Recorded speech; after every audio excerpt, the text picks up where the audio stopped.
Assalamualaikum warahmatullahi wabarakatuh. Hai hello Delvers, terima kasih kamu udah klik video ini dan terima kasih kamu udah subscribe channel Tamara Delv. Nah, di video kali ini aku akan membahas beberapa insiden atau tragedi penerbangan yang paling mengerikan yang pernah aku bahas di channel Tamara Delv. Tapi sebelumnya ada info penting dulu untuk kalian. Kalau kalian lagi bingung cari skincare yang cocok untuk kulit wajah kalian, kalau aku sih udah enggak, karena aku udah jatuh hati sama face care series dari Scarlett Whitening. Buat kalian yang belum tahu, Scarlett Whitening ini punya face care series. Nah, ada dua, ada yang untuk kulit berjerawat yaitu pakai Acne series dan untuk kulit normal pakai Brightly Ever After series. Ya enggak lah, cara pemakaiannya gampang banget. Aku bakal tunjukin ya sama kalian. Yang pertama kita cuci muka dulu pakai facial wash, lalu setelah itu keringkan. Nah, tahap berikutnya adalah kita pakai serum. Dan yang terakhir kita pakai Brightly Ever After Cream Day. Setelah itu selesai.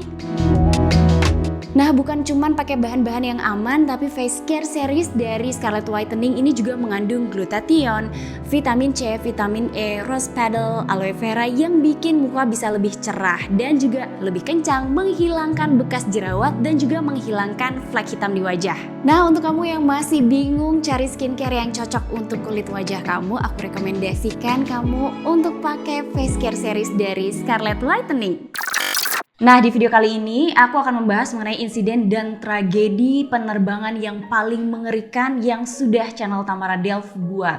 Tapi aku nggak akan bahas itu sendirian karena aku di sini bawa Kak Kiki, editor dari Tamara Delv. Nah, Kak Kiki ini kan orang yang akan memasukkan data mengenai gambar, animasi atau footage. Jadi bagaimana menurut pandangan seorang editor mengenai kecelakaan yang paling mengerikan dari semua video yang udah ada atau udah tayang di Tamara Delv. Nah, jadi gini Kak Kiki, banyak banget yang nanya sama aku. Kak Delv, menurut Kak Delv ini kecelakaan atau tragedi penerbangan mana sih yang paling mengerikan? Aku biasanya jawab semua tragedi penerbangan atau insiden penerbangan itu menakutkan, mengerikan. Betul. Iya kan? Karena memang itu tidak pernah direncanakan sama orang-orang, ya kan? Nggak ada orang yang sengaja membuat hal itu terjadi. Nah, menurut Kak Kiki sendiri, faktor yang membuat sebuah tragedi penerbangan itu menjadi sangat mengerikan setelah Kak Kiki edit video Tamara Delv itu apa aja faktornya?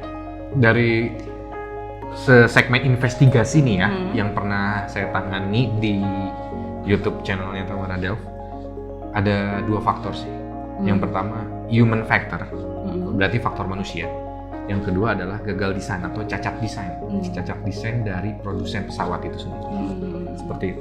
Nah, jadi kalau gitu menurut Kak Kiki, dari serangkaian video yang telah dibuat, mana yang menurut Kak Kiki paling mengerikan? Sejarah penerbangan berapa dari, kita ambil tiga.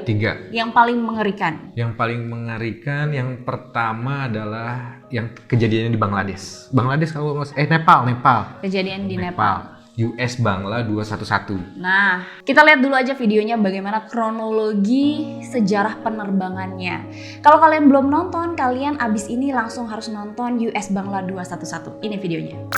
Kita take off ke kronologi kejadian. Pada tanggal 12 Maret tahun 2018, sebuah pesawat bombardir yang dioperasikan oleh maskapai US Bangla Airlines dengan nomor penerbangan BS211 terjadwal melakukan penerbangan dengan rute Dhaka, Bangladesh menuju ke Kathmandu, Nepal. Sedikit informasi tambahan, Bandara Kathmandu ini adalah bandara yang terletak di kaki Gunung Himalaya dan terletak di dataran tinggi, juga kontur tanah yang sangat tidak rata. Banyak pilot yang mengatakan bahwa bandara ini adalah bandara paling menantang di dunia. Pesawat ini membawa 67 orang penumpang dan 4 kru sehingga total keseluruhan penumpang berjumlah 71 orang. Perjalanan dari Dhaka menuju Kathmandu ini akan ditempuh selama kurang lebih 90 menit. Pada pukul 6:41 UTC sebelum pesawat ini terbang, dari rekaman CVR diketahui bahwa kapten terlibat diskusi dengan operator di Dhaka. Entah apa yang dibicarakan dan entah apakah pembicaraan ini dimaksudkan untuk penerbangan BS211. Namun kapten terdengar seperti sedang emosional, gelisah dan sangat stres. Pesawat ini take off pada pukul 6:51 UTC dan pesawat mulai terbang ke sebagian wilayah Bangladesh kemudian ke India sebelum akhirnya tiba di Nepal. Pesawat ini akhirnya masuk melalui kawasan Nepal dan pada pukul 8:07 UTC pesawat ini mulai berkomunikasi dengan menara kontrol kontrol Kathmandu. First officer kemudian meminta kepada petugas menara kontrol untuk turun ke ketinggian 16.000 kaki dan kemudian izin itu diberikan. Beberapa menit kemudian petugas menara kontrol memerintahkan agar pesawat ini turun ke ketinggian 13.500 kaki dan mempertahankannya di posisi waypoint Guras. 6 menit kemudian pesawat ini diinstruksikan untuk turun ke ketinggian 12.500 kaki, lalu diperintahkan lagi untuk turun ke ketinggian 11.500 kaki dan pesawat ini juga diinstruksikan untuk mulai mengurangi kecepatan dan disinilah kedua kru penerbang terlibat pembicaraan yang tidak penting. Penerbangan BS211 ini diinstruksikan untuk approach di runway 02 karena pesawat ini datang dari arah selatan. Sedikit informasi tambahan lagi, mengutip dari Air Crash Investigation, pesawat ini datang dari arah selatan, sementara runway di Bandara Kathmandu ini adalah runway tunggal, sehingga bagian bawah atau bagian selatan ini adalah runway 02 dan bagian utara adalah runway 20. Pesawat BS211 ini sudah berjarak 3 mil dari runway 02. Kemudian diberikan izin untuk melakukan pendaratan, namun kru mengatakan mereka belum siap. Kemudian setelah itu petugas menara kontrol menanyakan apakah mereka sudah melihat runway dan kru penerbangan BS211 mengatakan bahwa mereka belum melihat adanya runway. Pesawat ini kemudian terus menuju ke runway 20. Pada saat itu petugas menara kontrol menanyakan sebenarnya kemana pesawat ini akan terbang. Apakah ke runway 02 atau runway 20? Namun Kapten pada saat itu menjawab bahwa ia akan menuju ke runway 02. Alih-alih terbang ke runway 02, pesawat ini terus terbang menuju ke runway 20. Petugas menara kontrol khawatir melihat penerbangan ini dan berusaha untuk membimbing atau mengontrol pesawat ini menuju ke runway 20. Dan pada saat itu petugas menanyakan apakah mereka sudah melihat runway dan lagi-lagi Kapten menjawab mereka belum melihat adanya runway. Pada saat petugas menara kontrol ini sedang melihat atau mengontrol penerbangan BS211, di sisi lain tiba-tiba saja ada sebuah pesawat lain yang akan mendarat di runway 02. Maka cepat-cepatlah petugas menara kontrol ini menginstruksikan kepada BS211 untuk segera menjauh dari runway 20 dan mempertahankan posisinya karena akan ada sebuah pesawat Buddha Air yang mendarat di runway 02. Pada saat pesawat Buddha Air ini sudah mendarat di runway 02, kemudian petugas menara kontrol menghubungi BS211 dan memberikan pilihan apakah mereka akan melakukan pendaratan di runway 02 atau di runway 20. Pada saat itu tiba-tiba saja Kapten mengatakan bahwa mereka akan melakukan pendaratan di runway 20. Hanya beberapa saat saja kemudian Kapten mengatakan bahwa ia telah melihat runway dan meminta izin untuk melakukan pendaratan. Izin pendaratan diberikan oleh petugas menara kontrol. Izin pendaratan sudah diberikan oleh petugas menara kontrol, namun petugas menara kontrol melihat pesawat ini justru bermanuver dan terbang dekat dengan daratan. Pada saat itu petugas menara kontrol mengatakan agar pesawat BS211 ini kembali menuju ke runway 20 karena penerbangan ini keluar dari runway yang seharusnya pesawat berada di luar runway 20. Pesawat ini terbang liar menuju ke menara kontrol. Pada saat itu kesaksian dari petugas menara kontrol menyebutkan bahwa mereka sangat ketakutan melihat pesawat BS211 ini terbang mendekat menuju ke menara kontrol. Bahkan sebagian dari petugas menara kontrol ini harus menunduk karena saking ketakutannya bahwa menara itu akan ditabrak oleh pesawat tersebut. Pesawat kemudian tiba-tiba saja terbang dengan sangat rendah dan bermanuver seperti jet tempur. Pesawat ini terbang terus bermanuver dan melewati menara kontrol dan pada saat itu pilot terlihat berusaha untuk mensejajarkan pesawat dengan runway. Namun usahanya sia-sia meskipun roda pendaratan ini akhirnya menyentuh runway. Namun pesawat tidak berhenti di runway melainkan terus menuju arah rerumputan dan turun di sebuah lahan yang semakin miring. Dari rekaman CCTV bandara diketahui pesawat ini meledak 6 detik setelah pendaratan awal. Kemudian petugas pemadam kebakaran bandara segera meluncur ke lokasi kejadian kecelakaan. Di sanalah mereka benar-benar berpikir bahwa semua orang penumpang di dalam penerbangan itu meninggal dunia. Namun tim evakuasi mengatakan sebanyak 49 orang meninggal dunia dan sisanya langsung dibawa ke rumah sakit dalam kondisi luka-luka berat. Namun ternyata total keseluruhan jumlah penumpang yang meninggal sebanyak 51 orang dan selamat dengan luka-luka sebanyak 20 orang, termasuk sang pilot yang ikut meninggal dalam penerbangan ini. Nah, kita udah lihat bareng-bareng Kak Kiki bagaimana penerbangan US Bangla 211 ini. Terus kenapa menurut Kak Kiki ini merupakan salah satu insiden atau tragedi penerbangan yang paling mengerikan? Human factor di sini tuh kayak. Ya, betul nggak? Iya. Human factor yang menjadi faktor penyebab kecelakaan. Kita sebagai penumpang tuh menyerahkan semua perjalanan, nyawa kita, impian kita itu ke depan. Ke depan itu artinya ke pengemudi, ke pilot. Gak cuma penerbangan aja ya, bus juga seperti itu. Kita diangkut juga gitu kan? Kita diangkut juga nyerahin sama. Karena kita nggak mengendarai kendaraan itu sendirian. Hal yang paling kita tidak tahu adalah bagaimana kondisi mental pengemudi itu sendiri. Betul. Kondisi mental pilot itu sendiri, kita nggak tahu. Sama yang terjadi di Bangla 211 ini. Betul. Ternyata setelah diselidiki ada mental illness. Iya. Ya. Pilotnya itu stres, depresi, sampai akhirnya mencoba sebuah pendaratan yang tidak pernah dilakukan sebelumnya.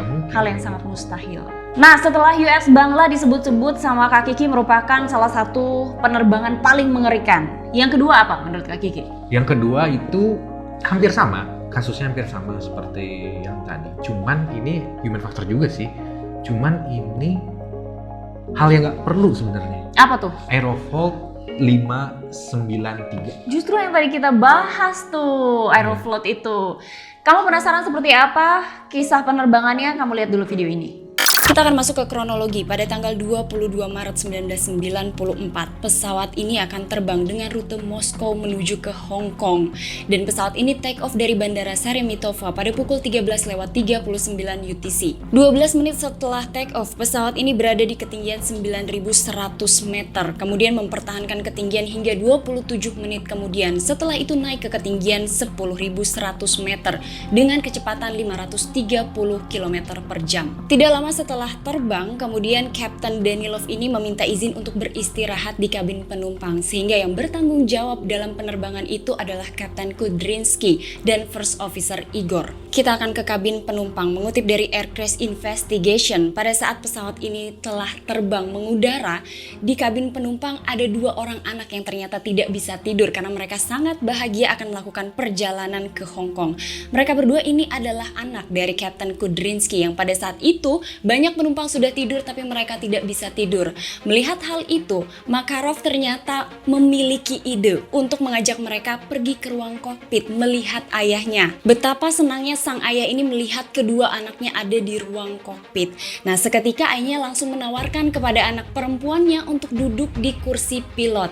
Anaknya langsung menyambut dengan senang hati dan Kapten meninggalkan kursinya tanpa memberikan kendali pada kopilot. Pada saat putrinya masih berada di kursi pilot, ATC sempat menghubungi dan mulai berbicara dengan kopilot. Nah, sesaat setelah itu kemudian putrinya beranjak dari kursi pilot dan di saat itulah sang anak laki-laki yang bernama Eldar duduk di kursi pilot. Ketika Eldar sedang berada di kursi pilot, pada saat itu ayahnya mulai menceritakan bagaimana cara menerbangkan pesawat dan perhatian ayahnya mulai teralihkan kepada sang anak perempuan. Pada saat itu mereka mulai berbincang dan Eldar sempat menanyakan kepada ayahnya kenapa tuas pesawat ini terasa berat dan tidak bisa digerakkan. Ayahnya hanya tersenyum karena pada saat itu autopilot sedang aktif. Setelah itu perhatian ayahnya teralihkan lagi kepada anak perempuannya dan mereka terus berbincang sampai akhirnya Eldar lagi-lagi menanyakan kepada ayahnya, apakah pesawat ini berbelok? Sang ayah kemudian menanyakan, apakah berbelok sendiri?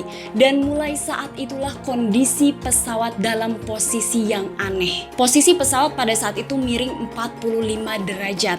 Kemudian hidung pesawat mulai naik dan pesawat mulai kehilangan ketinggian dengan sangat cepat dan terjadi G-force. Setelah itu posisi pesawat berbalik dan menukik ke bawah.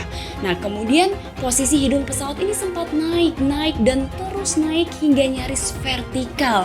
Airspeed kemudian berkurang dan sempat stall pesawat ini. Kemudian hidungnya mulai turun dan kemudian menukik dengan sangat cepat. Pesawat ini sebenarnya mulai recovery, namun ternyata mereka kehilangan waktu untuk recovery karena mereka tidak mengetahui pesawat ini berada di ketinggian berapa, sehingga akhirnya pesawat jatuh dan menabrak daratan, setelah itu terbakar. Pesawat ini jatuh di daerah Siberia, tidak ada penumpang yang selamat. Pada saat itu ATC mencoba menghubungi pesawat ini berkali-kali namun tidak ada respon. Nah ternyata di dalam penerbangan ini Kak Kiki, setelah tadi kita review ulang lagi, ada yang salah. Ya. Ada yang salah, itu serius banget. Jadi setahu aku tidak boleh ada orang asing yang masuk ke ruang kokpit. Terutama setelah kejadian yang di Amerika itu, ya kan? Tapi kan ini kejadian tahun 94 kan? Iya, tapi sebelum itu juga memang nggak boleh karena memang area kokpit itu harus clear. Nah setelah kejadian Amerika itu kan jadi semakin diperketat. Nah yang terjadi pada Aeroflot ini adalah seorang anak dari kaptennya masuk ke kokpit dan tanpa sengaja membuat kecelakaan itu terjadi. Iya, kalau dipikir-pikir ngapain gitu? Iya betul. Ngapain? Ada simulator Kapten Vincent ya buat bapak-bapak nih yang pengen ngajak anaknya nyobain ini, nyobain di kokpit, bisa dibawa ke simulator Kapten Vincent. Oke, Cap? Iya, jadi ini kalau aku nggak salah, jadi kaptennya karena ingin membanggakan pekerjaannya sama anak-anaknya yang emang saat itu katanya anak-anaknya nggak bisa tidur.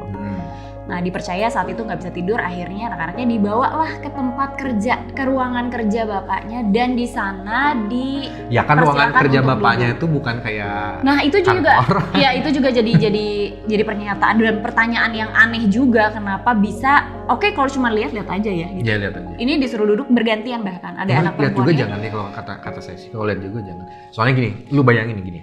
Ketika buka pintu kokpit, terus anaknya datang, papa, terus pilotnya ngeleng sedikit, terus dia terjadi sesuatu, betul, itu juga bahaya. Harus clear aja, ruang kokpit mah nggak bisa. Betul.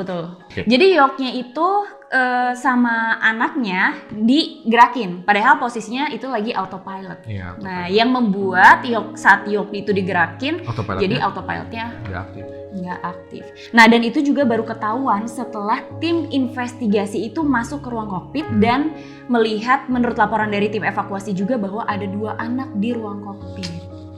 Itu yang paling mengerikan. Jadi mulai semenjak saat itu juga jadi pelajaran yang penting bahwa ruang kokpit tetap harus clear, begitu. Nah, gimana dengan maskapai yang ketiga menurut Kak Kiki? Ini adalah kasus tragedi penerbangan yang paling bikin saya merinding. Karena pada saat di segmen investigasi, udah kita langsung lihat aja TWA 800. Kita masuk ke kronologi. Pada tanggal 17 Juli 1996, TWA 800 ini terbang dengan rute Bandara John F. Kennedy, New York menuju ke Bandara Charles de Gaulle, Paris, Perancis. Di dalam penerbangan ini terdapat total keseluruhan penumpang dengan jumlah 230 orang yang terdiri dari 2 orang pilot, 2 orang flight engineer, 14 kabin kru, dan 212 penumpang. Sebelumnya di hari yang sama, pesawat yang digunakan oleh TWA 800 ini digunakan penerbangan dengan rute Athena, Yunani menuju ke Bandara John F. Kennedy dan akan tiba pada pukul 16:31 waktu setempat. Perjalanan lancar dan normal hingga akhirnya pesawat ini mendarat dan parkir di Bandara John F. Kennedy lalu melakukan pengisian bahan bakar, dan di bandara inilah terjadi pergantian kru. TWA 800 ini dijadwalkan berangkat pada pukul 19:00 waktu setempat, namun karena adanya perbaikan dan ada dugaan ketidakcocokan dari bagasi dengan penumpang, maka penerbangan terlambat, tidak sesuai dengan jadwal.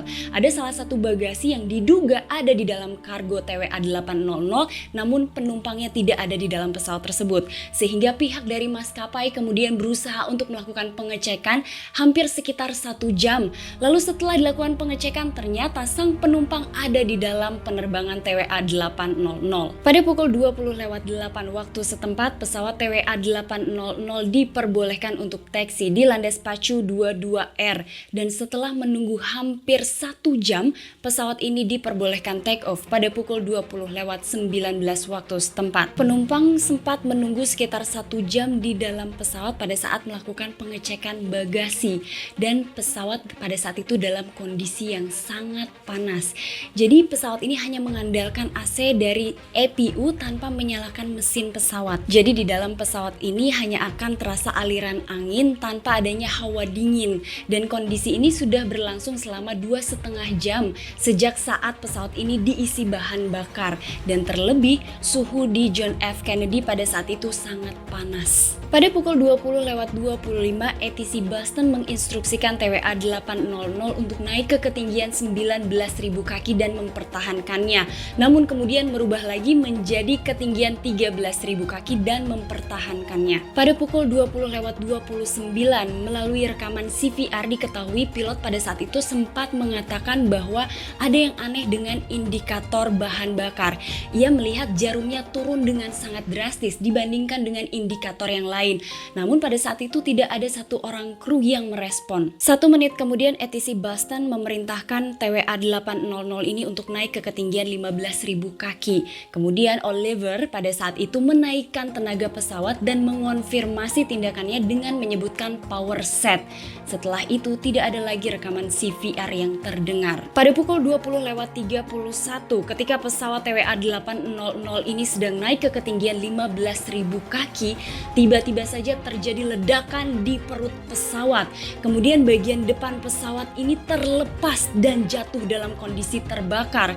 Sementara bagian badan pesawat ini terus naik hingga ke ketinggian 1.500 kaki. Kemudian berputar di langit New York. Kemudian menukik dan jatuh menghantam lautan. Dan pesawat ini hancur menjadi puing-puing. Tidak ada korban yang selamat dalam penerbangan ini. Masih di pukul 20.31 ada seorang pilot yang sedang mengoperasikan pesawat Boeing 737 melaporkan kepada ATC Boston bahwa ia melihat sebuah pesawat meledak kira-kira jaraknya 16.000 kaki dari pesawatnya. Kemudian setelah itu mulailah banyak laporan menuju ke ATC New York dan Long Island. Banyak saksi mata di sekitar kejadian bahwa mereka mendengar dan juga melihat adanya sebuah ledakan dari pesawat yang kemudian puing-puingnya terjatuh ke laut. Nah, setelah kita tadi lihat kronologinya, kenapa Kak Kiki menganggap bahwa penerbangan TWA 800 ini merupakan salah satu tragedi pesawat paling mengerikan? Ini adalah tragedi pesawat yang faktornya itu tidak diketahui awalnya. Tidak diketahuinya banyak, sama pilot, sama engineer, sama ground crew, sama penumpang pun nggak tahu. Ada kenapa tuh nggak tahu. Satu lagi. Siapa? Pabrikan pesawat. Ya, betul. That's the point. Iya. Pas lagi terbang, berapa menit? 2 menit? Hanya beberapa saat sebelum take off, aku pastinya lupa. Pas lagi take off tiba-tiba meledak. Dan ternyata setelah diinvestigasi, gara-gara kabel konslet. Nah, setelah kejadian TWA 800 inilah akhirnya pabrikan pesawatnya mulai memperbaiki kabel-kabel di penerbangan-penerbangan berikutnya atau di pesawat-pesawat berikutnya. Betul.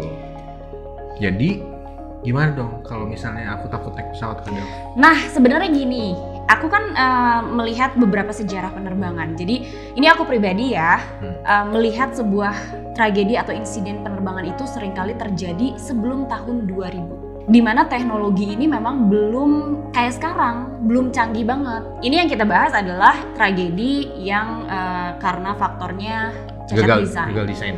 Gagal desain. Kalau human atau yang kayak tadi yang mental illness kayak gitu ya, kita nggak tahu sampai ke depannya juga. Ya. Ada aja tapi orang mudah-mudahan yang sih, maksudnya bukan pilot aja gitu kan yang Iya. Tapi mudah-mudahan ini hal seperti ini tidak akan terulang lagi ya. Aku mengutip salah satu perkataan dari seorang investigator NTSB namanya Robert Benson. Kalau kalian pernah tahu mungkin dia adalah salah satu orang yang hebat banget dalam mengungkap atau melakukan sebuah investigasi kecelakaan. Nah, Robert Benson ini pernah mengatakan bahwa semua tragedi penerbangan itu mengerikan. Tapi justru dari tragedi penerbangan yang zaman dulu itu, muncullah perbaikan-perbaikan hingga akhirnya dunia penerbangan sekarang ini sudah jauh lebih baik dari dunia penerbangan sebelumnya. Ini merupakan hal yang berat bagi tim investigasi. Dari sanalah kemudian mereka belajar bagaimana pesawat itu harus dibuat sesempurna mungkin, dan dari sanalah justru proses investigasi juga semakin berkembang. Mereka belajar dari satu kasus ke kasus yang lain. Itu aku setuju banget sih. Nah, ada kesan-pesan dari Kak Kiki untuk Delvers atau buat yang nonton di rumah mengenai dunia penerbangan? Nggak ada, soalnya saya ditunggu mau terbang. Oh, mau terbang sekarang? Mau kemana Kak Kiki? Ke Bali. Wih, luar biasa. Saya kerja, dia terbang langsung holiday ini kayaknya. Oke lah, silakan keluar. Gitu. Dah. Nah, tapi aku mau nanya dulu nih sama kalian. Gimana menurut kalian 3 penerbangan yang tadi kita udah bahas, apakah memang ini menurut kalian juga merupakan sejarah penerbangan yang mengerikan? Atau mungkin kalian ada sejarah lain yang menurut kalian enggak kak, menurut aku sih yang paling mengerikan itu adalah kejadian ini. Itu boleh kalian share di kolom komentar biar aku baca dan kita bisa diskusi juga. Dan kalian juga harus ingat bahwa semua insiden atau tragedi dunia penerbangan ini pasti memberikan kita pelajaran. Kita ambil hikmahnya agar kejadian seperti ini tidak akan pernah terulang lagi tahun ini, tahun depan, dan tahun-tahun selanjutnya. Terima kasih kamu udah nonton video aku hari ini. Jangan lupa di subscribe, dinyalain lonceng notifikasinya, dan sampai ketemu di episode selanjutnya. Assalamualaikum warahmatullahi wabarakatuh. Bye bye. Kak Kiki beneran kembali. Dah.